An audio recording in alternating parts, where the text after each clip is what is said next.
आज की वैश्विक परिस्थितियों में भारत की अर्थव्यवस्था की मजबूती के लिए आर्थिक निर्णयों में केंद्र और राज्य सरकारों का तालमेल, उनके बीच सामंजस्य पहले से अधिक आवश्यक है।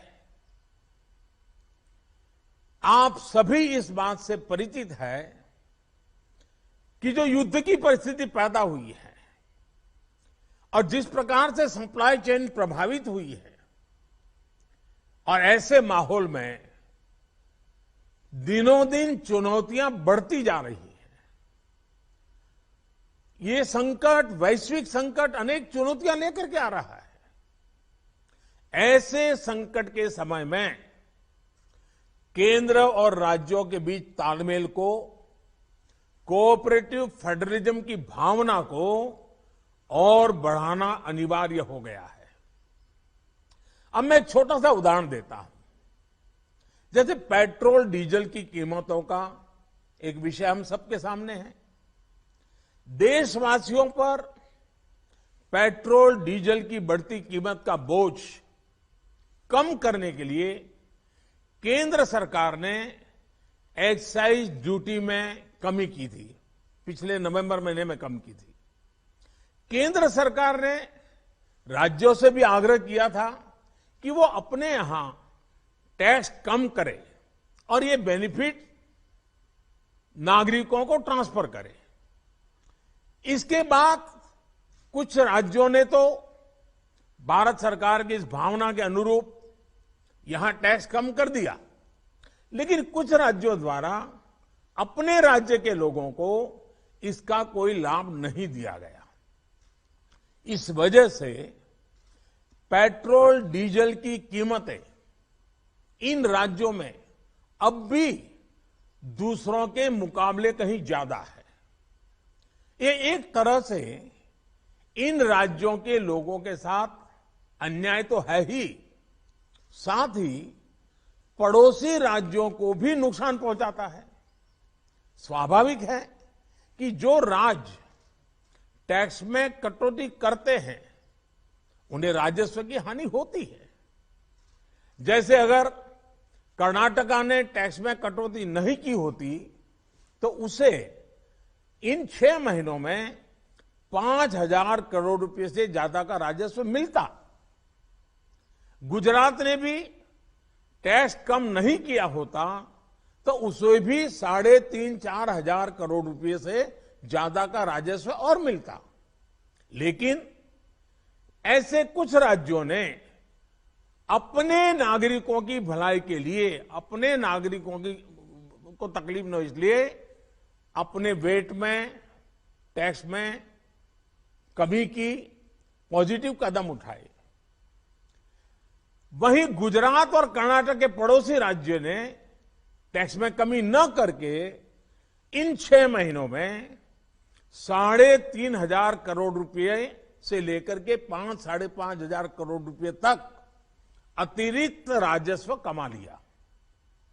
जैसा हम जानते हैं कि पिछले साल नवंबर महीने में वैट कम करने की बात की थी, सबको मैंने प्रार्थना की थी, लेकिन कई राज्य, मैं यहां किसी की आलोचना नहीं कर रहा हूं, मैं सिर्फ आपसे प्रार्थना कर रहा हूं, आपके राज्य के नागरिकों की भलाई के लिए प्रार्थना कर रहा हूं। अब जैसे उस समय 6 महीने पहले कुछ राज्यों ने बात को माना, कुछ राज्यों ने नहीं माना।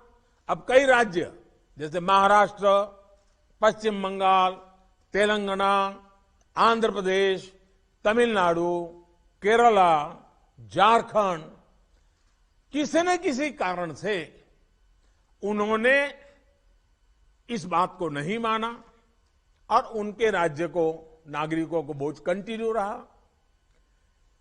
मैं इस बात में नहीं जाऊंगा कि इस दौरान इन राज्यों ने कितना रेवेन्यू कमाया, लेकिन अब आपसे मेरी प्रार्थना है कि देश हित में आप पिछले नवंबर में जो करना था, 6 महीने डिले हो चुका है, अब भी आप अपने राज्य के नागरिकों को वैट कम करके इसका बेनिफिट पहुंचाइए। आप सब जानते हैं कि भारत सरकार के पास जो रेवेन्यू आता है उसका 42% तो राज्यों के ही पास चला जाता है। मेरा सभी राज्यों से आग्रह है कि वैश्विक संकट के इस समय में कोऑपरेटिव फेडरलिज्म की भावना पर चलते हुए एक टीम के रूप में हम सब मिलकर काम करें। अब मैं कई विषय हैं, बारीकी में नहीं जा रहा हूं, जैसे फर्टिलाइजर। आज हम तो फर्टिलाइजर पर दुनिया के देशों पर डिपेंडेंट है। कितना बड़ा संकट आया है, लगातार अनेक गुना सब्सिडी बढ़ रही है। हम किसानों पर बोझ ट्रांसफर नहीं करना चाहते। अब ऐसे संकट झेलने पड़ रहे हैं, तब मैं आप सबसे आग्रह करता हूं, प्रार्थना करता हूं कि आप अपने राज्य, अपने पड़ोसी राज्य, सभी देशवासियों के हित में उसकी सर्वोच्च प्राथमिकता दे। मैं एक और उदाहरण देता हूं। अब नवंबर में जो करना था नहीं किया, इसलिए पिछले 6 महीने में क्या हुआ है, आज चेन्नई में, तमिलनाडु में पेट्रोल करीब 111 रुपया के पास है। जयपुर में 118 से भी ज्यादा है। हैदराबाद में 119 से ज्यादा है। कोलकाता में 115 से ज्यादा है। मुंबई में 120 से ज्यादा है। और जिन्होंने कटौती की, मुंबई के ही बगल में दीव दमन में 102 रुपया है। मुंबई में 120, बगल में दीव दमन में 102 रुपया।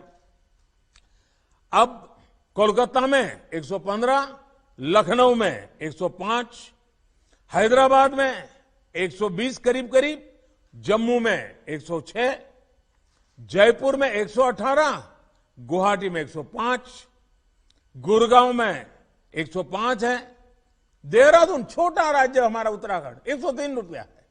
मैं आपसे आग्रह करता हूं कि आप 6 महीने भले जो कुछ भी आपका रेवेन्यू बढ़ा आपके राज्य के काम आएगा, लेकिन अब पूरे देश में आप सहयोग कीजिए। ये मेरी आपको विशेष प्रार्थना है। आज আপুনি গেষ্ট্ৰিক আলচাৰ, লিভাৰত চৰ্বি, পাইলছ, ভোক নলগা, পেটৰ বিষ, বুকুৰ জ্বলা-পোৰা, টেঙা উগাৰ, পেটত বুট শব্দ কৰা, পেট ফুলা, বমিৰ ভাৱ আৰু কেতিয়াবা বমি আদি আপুনি এইবিলাক সমস্যাত ভুগি আছে নেকি? এতিয়াৰ পৰা আপুনি অসমৰ বাহিৰত গৈ হাজাৰ হাজাৰ টকা খৰচ কৰাৰ কোনো প্ৰয়োজন নাই। এতিয়া বৰপেটা চহৰলৈ MS সুলেমান মেডিশ্বপত আহি আছে ডক্টৰ মায়াং আগৰৱাল, গেষ্ট্ৰ' আৰু লিভাৰ ৰোগ বিশেষজ্ঞ। আগতীয়াকৈ নামভৰ্তি কৰিব পৰা ঠিকনা MS Suleman medishop, BK road, Muslim Patti, Barpeta.